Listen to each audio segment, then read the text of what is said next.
Think about the last time you told someone, I'm fine. Oh, yeah. That happens, what, like 10 times a day? Right. But I mean, think about whether that was actually true. Because today we're taking a deep dive into what is honestly the deadliest social reflex in the English language. The whole how are you routine. Exactly. We're looking at that automatic response and why learning to bypass it might actually save someone's life. Because you walk into the office or, you pass a neighbor, buy a coffee. And it just slips out. It just slips out like a perfectly programmed robot. You just respond, I'm fine, thanks. Right, even if you're completely exhausted. Oh, totally. You might be incredibly anxious or, I don't know, going through the hardest week of your life, but you still say it. We use those words not as a genuine reflection of how we're doing, but as a shield. Yeah, we have essentially stripped all the actual inquiry out of the question and really all the honesty out of the answer. Which is wild when you think about it. Mm-hmm. It is. So our mission with this deep dive today is to explore the mechanics of true empathy and, vulnerability. We want to equip you with the tools to break that robotic cycle. Right, because we have this amazing source material today that really acts as a guide for real human conversation. Exactly. We're looking at how to stop the automatic small talk, how to recognize those invisible signals of distress that people give off, and really master the art of reaching out. And it's not about these massive sweeping interventions. No, not at all. This isn't about grand cinematic gestures. It's about the profound, world-altering impact of understanding the psychology behind just a single genuine conversation. Okay, let's unpack this, because to figure out how we should be looking for the truth in our relationships, we really have to understand why our current method fails so spectacularly. Right. Why how are you is basically broken. Exactly. And the best way I can describe how are you is that we treat it like a digital read receipt on a text message. Oh, that's a great way to put it. Right. Like when you send a text and it just says, read at 2:45 p.m., that receipt doesn't tell you if the person is happy or crying or furious. It literally just confirms, yes, a human entity has perceived your presence. Exactly. That is exactly what how are you has become. It just confirms the person is physically standing there. It tells you absolutely nothing about their actual status.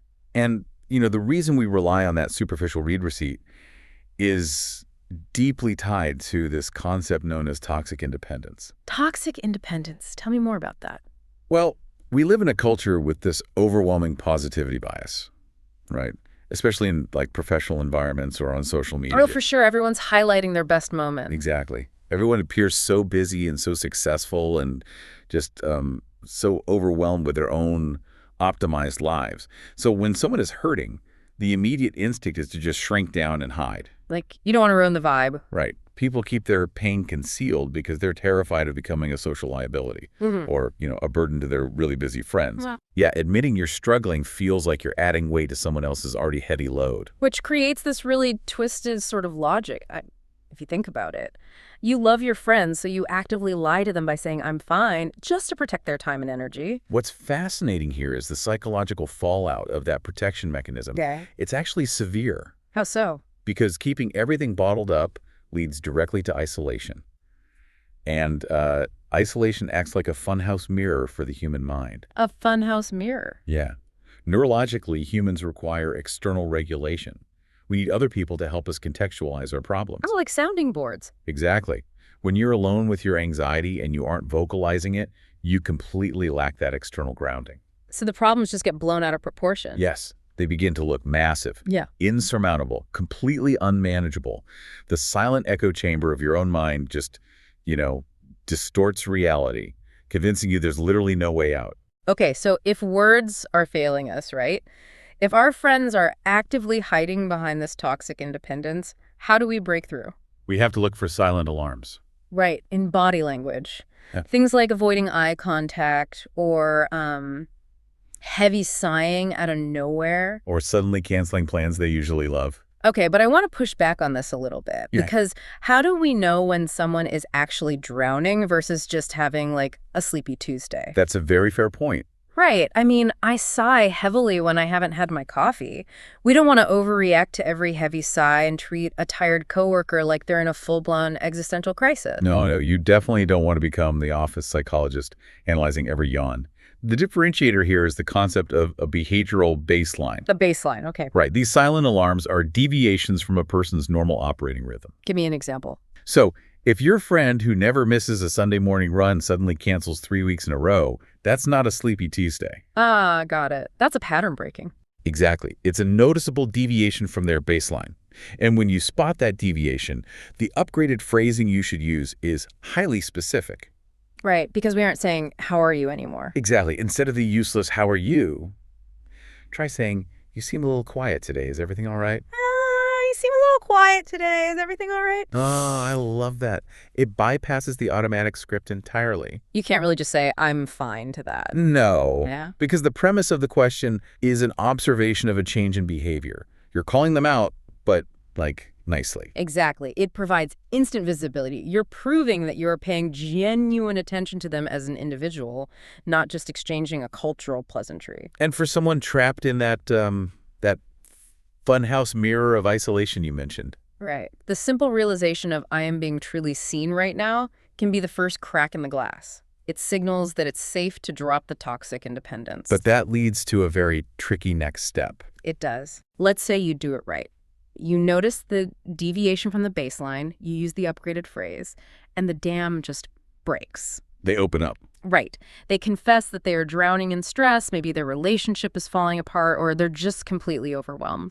My immediate instinct, and look, I am so incredibly guilty of this. We all are. I just want to fix it. I want to deploy a clipboard, a whistle, and a 5-step action plan. You turn it into a life coach. Instantly. I'm like, have you tried talking to HR? Have you tried waking up at 5 a.m.? Let's optimize your routine. And that life coach fallacy is the single most common pitfall in human connection. Really? The most common. Absolutely. Our brains naturally shift into problem-solving mode when a friend confesses they're stressed. But nobody who is hurting wants or needs a life coach in that exact moment. Right, like when someone's house is on fire, they don't want you to hand them architectural blueprints for a new house. That's a brilliant way to phrase it. No, they just need you to sit by the fire with them. They do not want your 5-step plan. What they desperately need is a safe space. It makes me think about cognitive load, you know? Like when someone is spiraling, their brain's RAM is maxed out just trying to survive the emotion. Yes. They don't have the processing power to compile a 5-step action plan. Exactly. So by trying to fix it, it feels like I'm handing them new software to install when their system is already crashing. Right. They really just need an external hard drive for their emotional overflow, like someone to just absorb the data. And neurologically speaking, that external hard drive effect is a very real phenomenon. It's called co-regulation. Co-regulation. Okay. Yeah. We default to fixing because witnessing another person's pain fires up our own mirror neurons. Oh, so it affects us physically. Exactly. It makes us uncomfortable. Our own amygdala registers their distress as a threat, and we want to neutralize that threat by solving the problem. Wow. So offering a 5-step plan is often a disguised selfish act. Often, yes. It's a way to alleviate our own anxiety about their suffering.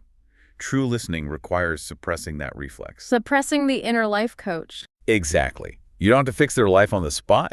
You just have to offer validation. Just acknowledging the reality of the data without trying to reformat the drive. Perfectly said.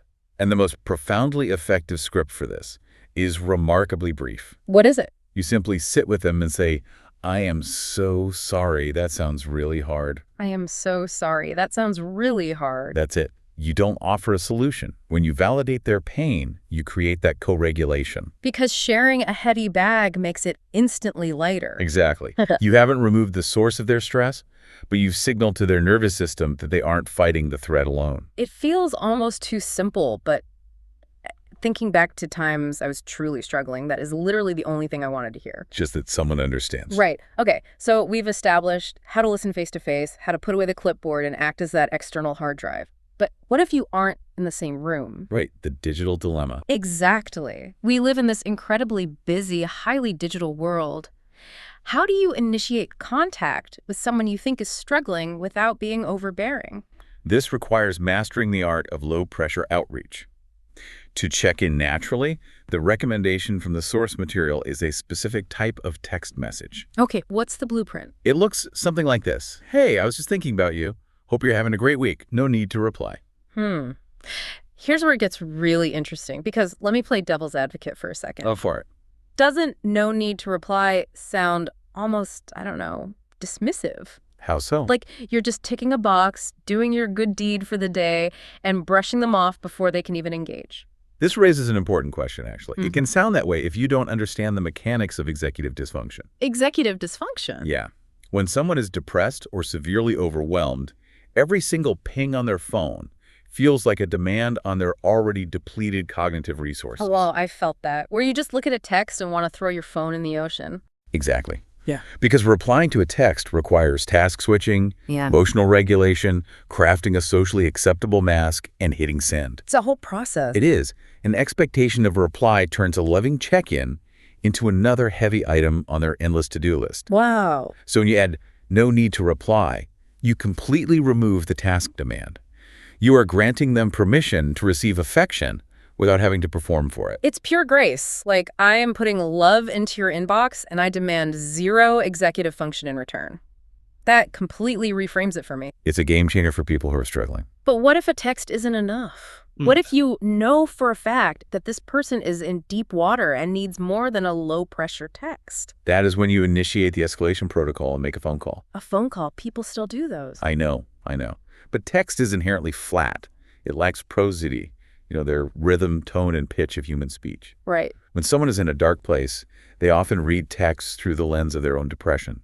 They misinterpret neutral words as hostile or cold. Oh, for sure. A period at the end of a sentence can look like an act of war. Exactly.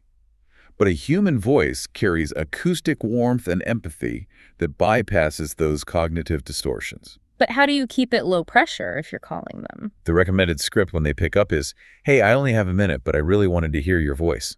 Oh, wow. The brilliance of I only have a minute is that you're installing a safety valve right at the start of the call. Yes, exactly. They don't have to worry about how to politely get off the phone if they don't have the energy for a long conversation. You are instantly disarming the situation. You're telling them, don't panic. This isn't going to be a 2-hour emotional deep dive. Right. You don't have to entertain me. It lowers their defensive shields immediately. They don't have to brace for an interrogation. They just get to experience the acoustic safety of someone who cares about them. So the low-pressure text or the brief phone call works. You've given them an out, but paradoxically, feeling that safety, they decide to take you up on it. They want to talk. Right, now you're actually getting together face to face. But this is where people trip up again, right? Yes, big time. Because the physical geometry of where you place that person can instantly force them back into their shell. The physical environment you choose has a massive impact on the success of vulnerability. We call this environmental empathy. Environmental empathy. Yeah. Think about sitting directly across a table from someone at a coffee shop. So what does this all mean? Like, why is that bad? It can feel intensely intimidating when you are trying to have a hard conversation. Oh, it's the interrogation room dynamic. Exactly. You have a table between you, you're staring each other down. If you sit across from someone and say, tell me about your depression, it feels completely confrontational. Every pause feels heavy. Because you are just locking eyes. Does the lack of eye contact in other settings mean we are avoiding the depth of the issue? Or is it actually like a functional pressure release valve? If we connect this to the bigger picture, it is a highly functional neurological pressure release valve. Okay, how so? Hard conversations flow much more naturally when you go for a walk or drive a car. Oh, the car trick. I've heard of this with parents and teenagers. Yes, and it works for adults too. This comes down to two fascinating concepts: optic flow and bilateral stimulation. Okay, unpack optic flow for me. When you are walking or driving, you aren't making direct, intense eye contact. You are both looking out at a shared horizon. That peripheral movement of the environment passing by, that's optic flow, it actually downregulates the amygdala's threat response. Wow. So it naturally quiets the anxiety of feeling scrutinized. Exactly. It gives you permission to stare off into the middle distance while you say the really hard, scary things. You don't have to constantly monitor the other person's facial microexpressions to see if they're judging you. And what was the second concept? Bilateral something? Bilateral stimulation. Physically, when you are walking, you are engaging both the left and right sides of your body. Left, right foot. And this helps the brain process emotional stress in real time. You are physically moving forward together. Oh, I love that imagery. Your bodies are in motion, processing adrenaline, and you are side by side. It transforms the dynamic from an observer watching a victim into a team facing a shared landscape. In this parallel environment, I imagine it also becomes much easier to mix in gentle humor without it feeling inappropriate. Yes, which is so crucial to preventing the conversation from becoming suffocating. Right, because just because someone is struggling doesn't mean they've lost their sense of humor entirely. A gentle joke while you're looking out the windshield reminds them that the whole world hasn't permanently turned gray. It maintains perspective. And as you're driving or walking, facing forward together, there is one final vital phrase that cements this parallel dynamic. What's the phrase?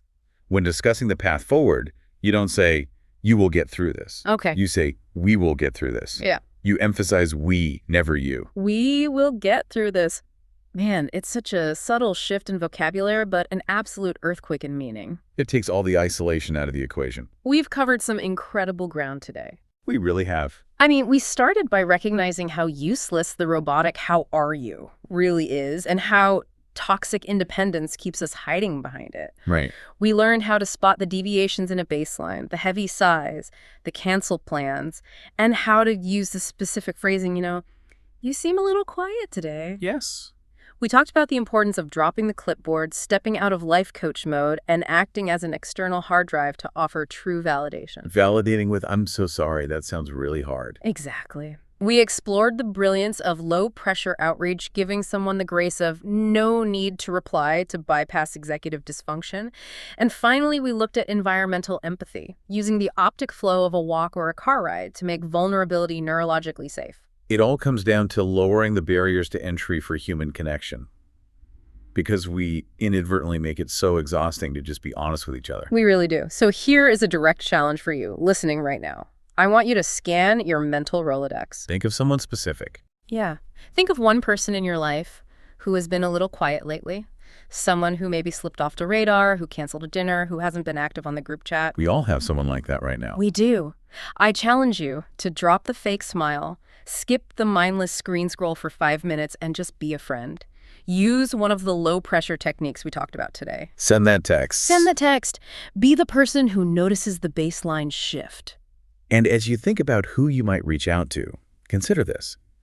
If removing the intense pressure of eye contact and removing the obligation to reply actually creates a stronger human connection, perhaps our entire modern approach to communication is backward. Oh, wow. What if the most profound way to connect with someone isn't by demanding their attention, but by giving them the grace and space to simply exist next to you without having to perform? Without having to perform, without having to say, "I'm fine, thanks." That is incredibly powerful. You now have the psychological tools, the exact phrases, and the understanding to offer that grace. You are equipped with the raw power of real connection. Thank you for taking this deep dive with us today. Go send that text. We will see you on the next one.